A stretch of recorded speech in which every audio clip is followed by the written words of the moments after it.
quelqu'un poussa un cri dans son sommeil. Mais dans un camp romain, le silence valait plus que l'or. Un seul pas, une seule respiration malencontreuse, et la vie pouvait s'achever non pas par l'épée de l'ennemi, mais par la sentence des siens. Dans la nuit, au milieu des rangées ordonnées de tentes, un légionnaire réalisa soudain. Il s'était endormi à son poste. Quelques heures plus tard, son nom serait effacé des registres et son corps de la surface de la terre. Mais pourquoi la punition était-elle si cruelle? Pourquoi Rome préférait-elle tuer les siens pour protéger tous les autres? La réponse est cachée au cœur même de leur discipline. Et c'est précisément cela qui explique pourquoi ces hommes ont créé un empire qui a perduré pendant près de 5 siècles. Les historiens, y compris Polybe, décrivaient: une sentinelle, reconnue coupable de s'être endormie en faction, subissait la peine capitale, souvent par lapidation, infligée par ses propres camarades. Ce rituel s'appelait le fustuarium, la forme la plus ancienne de punition militaire qui existait déjà sous la République primitive. La loi était impitoyable.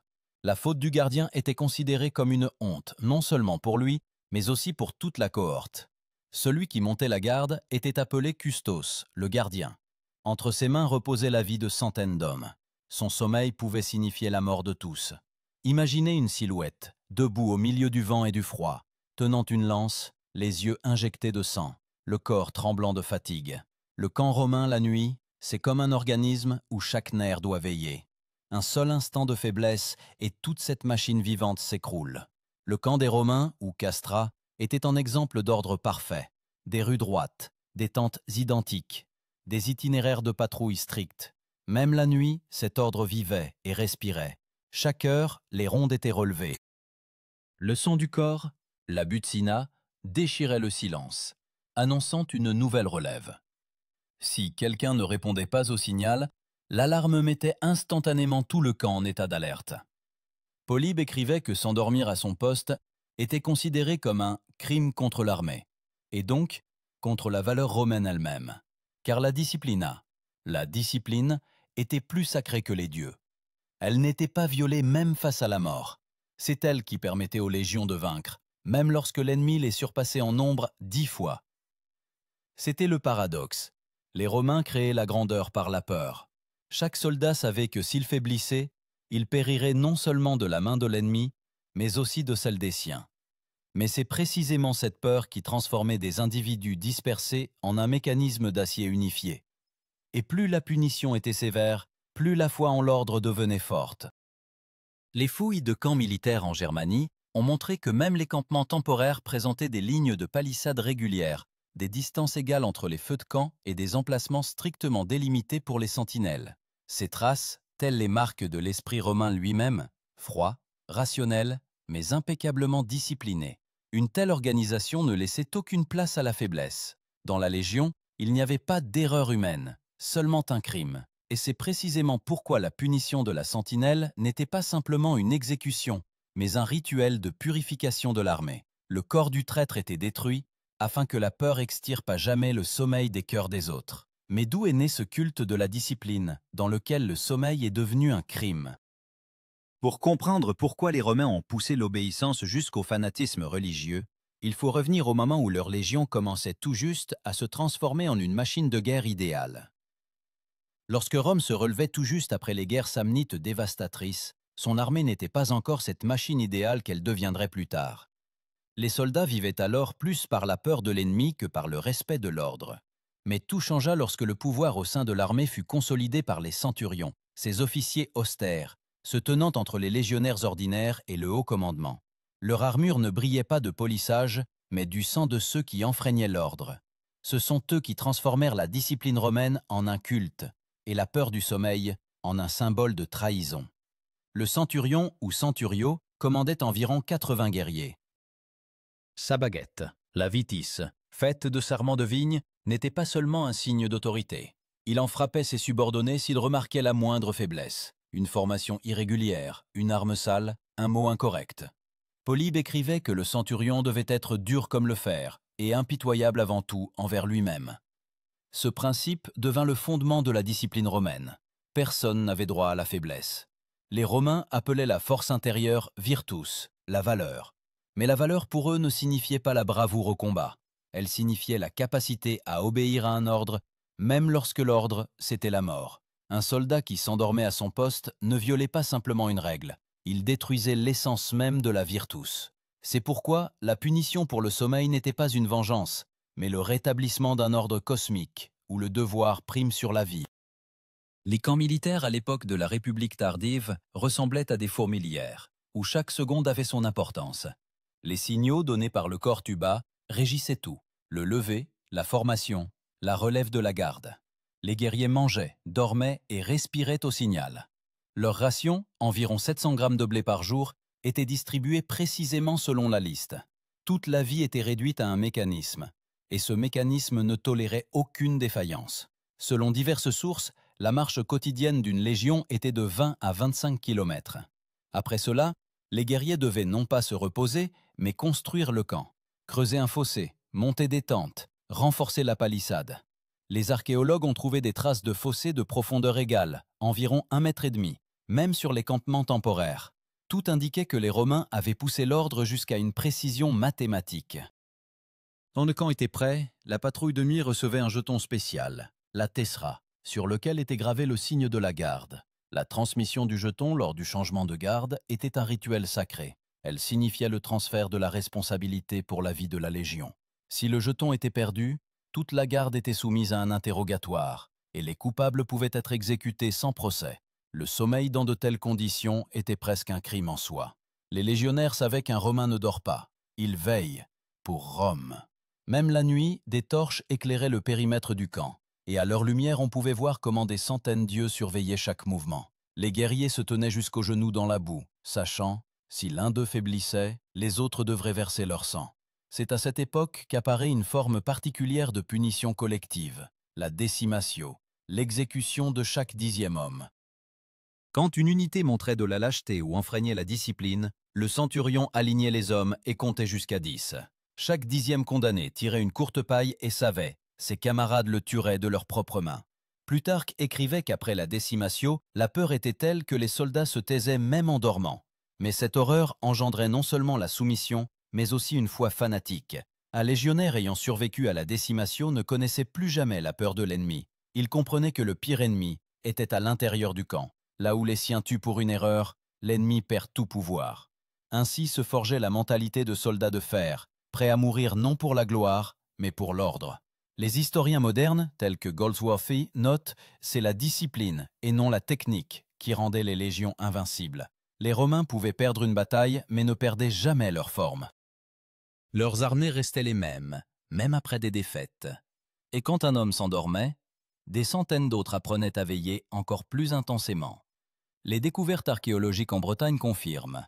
Dans les lieux d'anciens camps romains, on trouve des lignes régulières de foyers et des fragments identiques de côtes de mailles en fer, laissés selon les règlements. Même la mort avait sa place. Tout cela naissait non de la cruauté, mais de la conviction. Seul celui qui se contrôle entièrement est digne de gouverner le monde. Mais ce contrôle avait aussi un côté sombre, car un jour, la peur du sommeil et des erreurs se transforma en peur de l'humanité elle-même. Et alors la discipline cessa d'être une valeur, elle devint une arme. Quand la peur se transforme en habitude, elle cesse d'être de la peur, elle devient un système. À l'époque de Jules César, l'armée romaine vivait déjà selon ce système, où chaque erreur coûtait la vie, et chaque service était une épreuve de loyauté. César écrivait que la ténacité des légionnaires ne repose pas sur la bravoure, mais sur l'ordre. Et c'est précisément alors que la punition pour le sommeil devint non pas un cas particulier, mais la pierre angulaire de toute la discipline romaine. Le camp avant la bataille ressemblait à une ville de toile et de bois. Des milliers de tentes se dressaient en rangées parfaites, chacune avec son fossé et sa rigole pour l'écoulement de l'eau. Les patrouilles surveillaient le périmètre, et des feux brûlaient aux entrées. Des signaux que la vigilance ne dormait pas. Ces signaux étaient appelés vigiliae, les veilles nocturnes. Chaque nuit était divisée en 4 de ces relèves, chacune de 3 heures.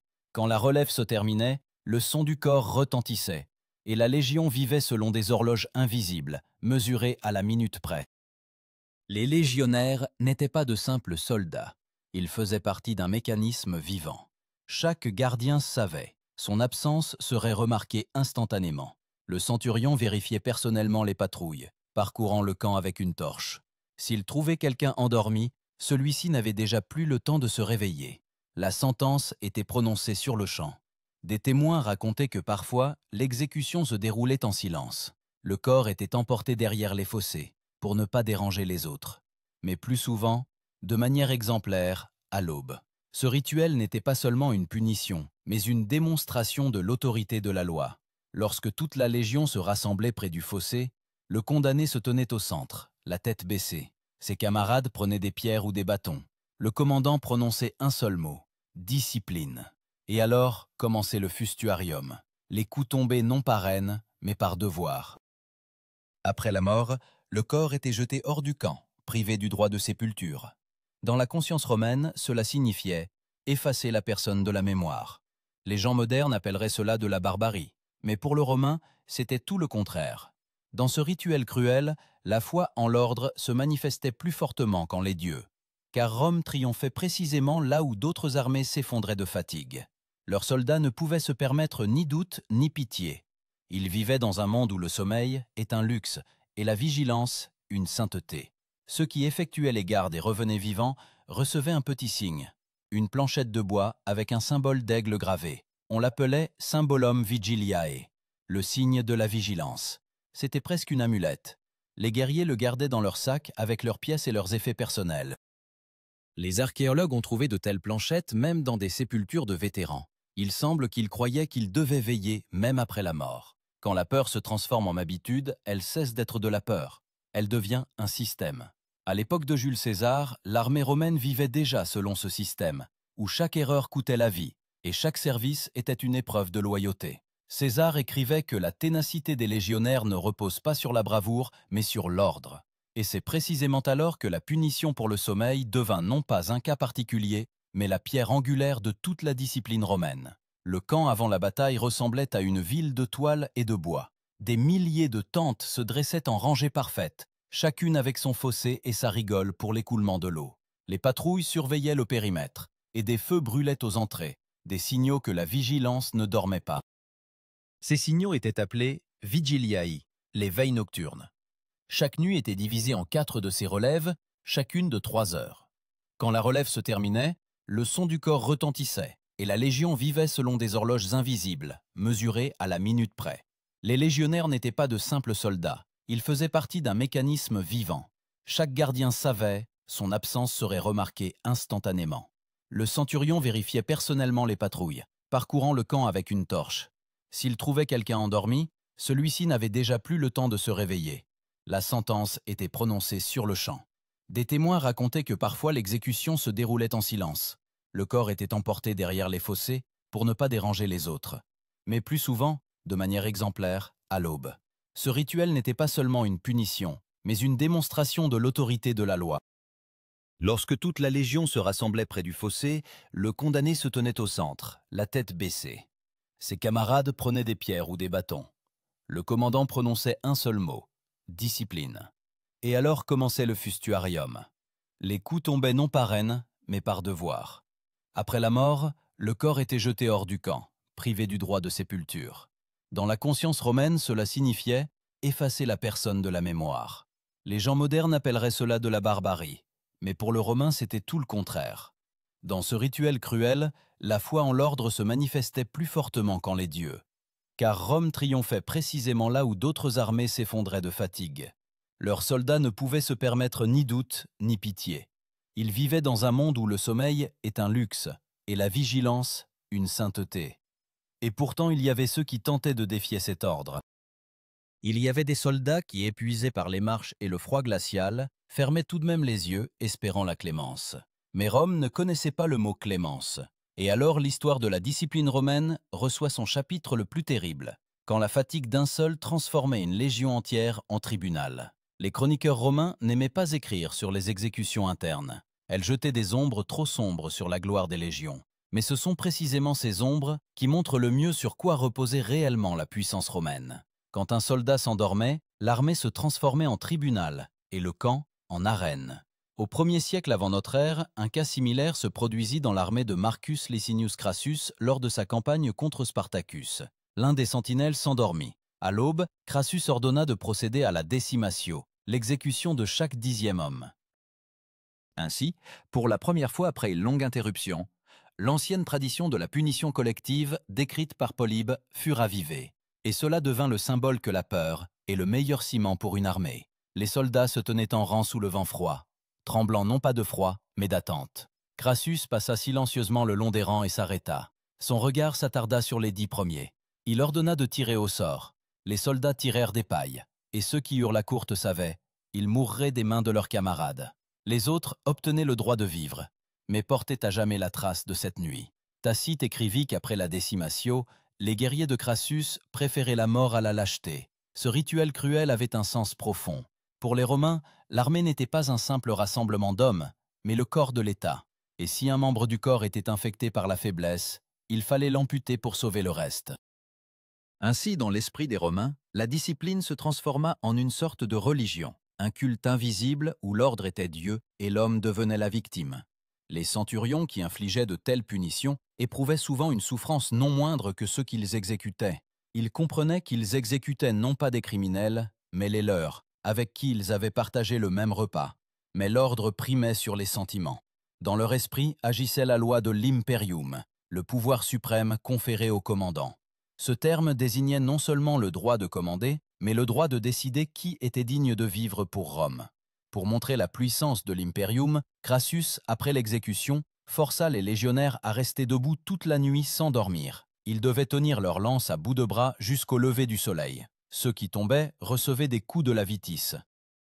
Un soldat qui s'était alors endormi, selon Plutarque, mourut sur place, non de ses blessures, mais de peur. Ce sont de tels rituels qui firent des Romains un peuple pour qui le devoir était supérieur à l'instinct. Les historiens débattent pour savoir si cela était une manifestation de valeur ou de folie. Mais le fait demeure. De toutes les armées antiques, seule l'armée romaine pouvait rester des semaines sous la pluie, avec une maigre ration, et pourtant ne pas enfreindre un ordre. Leur force naissait dans le camp, et non au combat. Les découvertes archéologiques confirment la réalité de tels rituels. Dans la région de Capoue, une fosse commune datant de la révolte de Spartacus a été découverte. Des dizaines de corps aux os brisés, sans signe de blessure par arme. Les scientifiques pensent que cela pourrait être des victimes de la décimatio. Si tel est le cas, chacun d'eux est devenu une partie d'un rituel qui s'est littéralement imprégné dans la terre d'Italie. Après ce rituel, les troupes de Crassus n'ont plus désobéi une seule fois.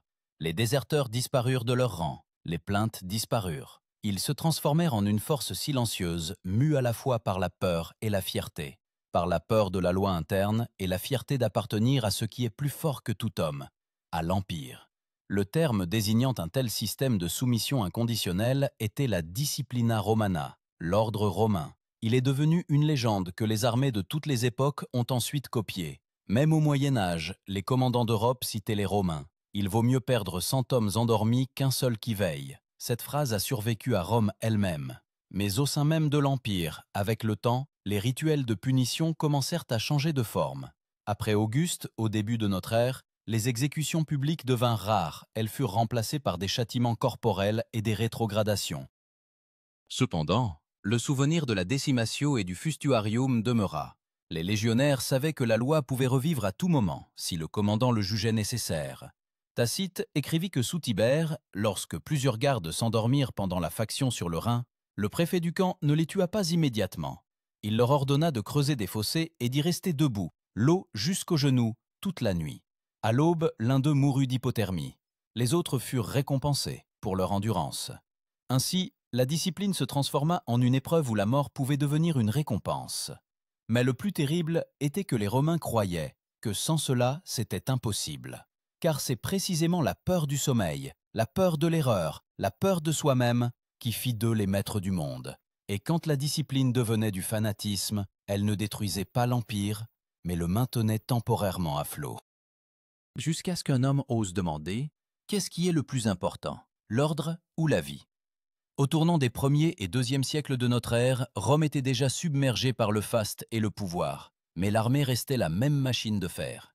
Aux frontières lointaines de l'Empire, en Bretagne, en Syrie, sur le Rhin, les légionnaires continuaient de monter la garde sous la pluie, la neige et le soleil brûlant. L'Empire grandissait, et avec lui grandissait la peur de relâcher la discipline. Les gardes étaient désormais assurés non seulement par des soldats, mais aussi par des vétérans, spécialement laissés dans les camps comme exemple pour les jeunes. Leur corps était lacéré de cicatures, et leurs yeux ressemblaient à de l'acier. Ils savaient, Même des décennies après le service, dormir à son poste ne serait pas pour eux un repos, mais une honte. À cette époque apparaît une nouvelle strate de commandants, les préfets de camp. Le préfet, ou praefectus castrorum, était responsable de l'ordre, de l'approvisionnement et de la discipline. C'était un homme qui pouvait remplacer le centurion et même le légat en cas de leur mort. Il veillait à tout, de la profondeur des fossés au nombre de torches au poste de nuit. Pour lui, le sommeil d'un soldat n'était pas une faiblesse, mais une menace d'ordre stratégique. L'un de ces préfets est mentionné dans une inscription trouvée en Bretagne. Vigilias servavit sine culpa. Il a monté la garde sans faute. C'était un éloge gravé dans la pierre, mais on y entendait l'écho de la peur, parce que sans faute, à Rome, signifiait sans mort. Les gardes de nuit assuraient désormais leur service selon un horaire spécial. Pendant les 4 vigiliae, 4 relèves de 3 heures, les gardes devaient émettre des signaux toutes les 15 minutes. Pour cela, on utilisait des clochettes de bronze et des torches de signalisation. Les archéologues ont trouvé des vestiges de ces clochettes dans un camp près de Noviomagus, aujourd'hui la ville de Chichester. Elles sonnaient toute la nuit, afin que le sommeil ne s'empare pas des gardes. Les soldats, surpris en état de somnolence, n'étaient plus toujours laissés pour morts. Parfois, ils étaient pardonnés, afin d'être punis plus lentement. On leur infligeait une rétrogradation. Gradus minoratio, cela signifiait une perte de statut, de ration, de respect. Une telle personne devenait un paria. Elle pouvait être exclue du repas commun. On ne lui parlait plus. Pour un Romain, c'était pire que la mort. Comme l'écrivait Tacite, la honte du vivant tue plus sûrement que l'épée. Progressivement, le système de punition devint plus sophistiqué. Au lieu de la lapidation, on pouvait appliquer la contumelia, l'humiliation publique. Le soldat était conduit sur la place d'armes. On lui retirait son armure et on le forçait à se tenir devant la troupe, tandis que ses camarades se moquaient de lui. Après cela, on lui donnait une épée en bois, le rudis, symbole de honte. Cette épée était le signe du vétéran gladiateur qui avait terminé son service, mais pour le légionnaire, elle signifiait le contraire, l'expulsion du monde des guerriers. Mais même avec ces changements, l'esprit de l'ancienne discipline ne disparut pas. Dans chaque cohorte, les légendes des temps anciens, où les dormeurs étaient tués sur le champ, étaient conservées. Ces histoires étaient racontées aux novices autour des feux de camp. Elles servaient non seulement d'avertissement, elles formaient le caractère. Car Rome savait, l'armée ne repose pas sur la force, mais sur la peur de perdre son honneur. Les Romains disaient « Mieux vaut mourir de fatigue que de honte ». Cette phrase était attribuée à Marc Aurèle, l'empereur philosophe qui lui-même avait souvent monté la garde de nuit lors des campagnes germaniques. Il considérait que le sommeil à son poste n'était pas une faiblesse physique, mais une trahison de l'esprit. Et si un homme ne peut vaincre le sommeil, il ne pourra se vaincre lui-même. Marc Aurèle écrivait dans ses pensées que celui qui dort à la garde dort aussi dans son âme. Ces mots devinrent une loi morale pour les légions. Dès lors, la garde cessa d'être une simple obligation, elle devint une épreuve de l'âme. Même les guerriers les plus fatigués tentaient de veiller jusqu'au bout, se frottant les yeux avec du sable, pressant le métal froid du casque contre leur visage pour ne pas s'endormir. Les historiens ont trouvé dans les camps romains de petits amulettes en forme d'œil ouvert, l'oculus vigilans. Ils étaient portés en pendentif sous la tunique et étaient considérés comme une protection contre le sommeil. Peut-être certains soldats croyaient-ils que si la déesse Nuit voyait ce symbole, elle les épargnerait. Mais derrière tout ce système, il n'y avait pas seulement le désir de survivre. Il y avait l'idée que l'homme n'était rien devant Rome. Et si un guerrier n'était pas capable de veiller, alors l'Empire lui-même devait veiller. Cela transformait la discipline en philosophie. Ne pas sentir, ne pas plaindre, ne pas dormir, c'est être une partie de l'éternel. Et pourtant, au fil des siècles, une fissure apparut dans ce système impeccable. Plus les légions s'éloignaient de Rome, plus la peur intérieure s'affaiblissait. De plus en plus souvent, les préfets et les centurions devaient non pas punir, mais persuader. L'Empire commença à perdre ce qui l'avait rendu invincible, la foi en sa propre vigilance incessante. Et un jour, cette perte se transforma en une catastrophe que même la discipline la plus stricte ne put sauver. Cela se produisit à la fin du IVe siècle de notre ère. L'Empire, autrefois redoutable et inflexible, était fatigué. Les légions sur le Rhin montaient la garde non plus pour la gloire, mais pour une solde, retardée de plusieurs mois. Les nuits devinrent plus longues, les feux plus faibles. Lorsque, en 376, les Goths traversèrent le Danube, l'une des patrouilles frontalières s'endormit. Un seul sommeil. et des milliers de barbares déferlèrent sur le sol romain. Les chroniqueurs écrivirent « L'Empire tomba non par l'épée, mais par la somnolence ». Ainsi s'accomplit l'ancienne malédiction de la discipline romaine. Elle vivait de la peur, et quand la peur disparut, Rome disparut aussi. Les archéologues ont trouvé les restes calcinés d'un camp près d'Andrinople, le fossé inachevé, la palissade incomplète. Les gens étaient allés dormir sans terminer leur travail. Au matin, leur camp était anéanti. Lorsque les historiens analysent la chute de Rome, ils parlent de crise économique, de politique, de barbares. Mais au fond de tout, la perte de la disciplina. Les Romains ne craignaient plus le sommeil. Ils s'autorisèrent à être humains, et en cela, peut-être, résidait leur dernière victoire humaine. Et pourtant, l'héritage de cette foi austère perdure. Les armées modernes répètent encore les principes romains. Garde, règlement, serment, vigilance à tout prix. Sur les ruines de l'Empire est restée l'idée. La faiblesse d'un seul peut détruire le tout. Alors, qu'était cette ancienne peur du sommeil? Folie ou génie? Peut-être les Romains savaient-ils ce que nous avons oublié, que l'ordre ne repose pas sur la force, mais sur la volonté de veiller quand les autres dorment. Et maintenant, chacun de nous peut se demander, combien d'heures aurais-je pu rester à mon poste si un monde entier dépendait de ma vigilance?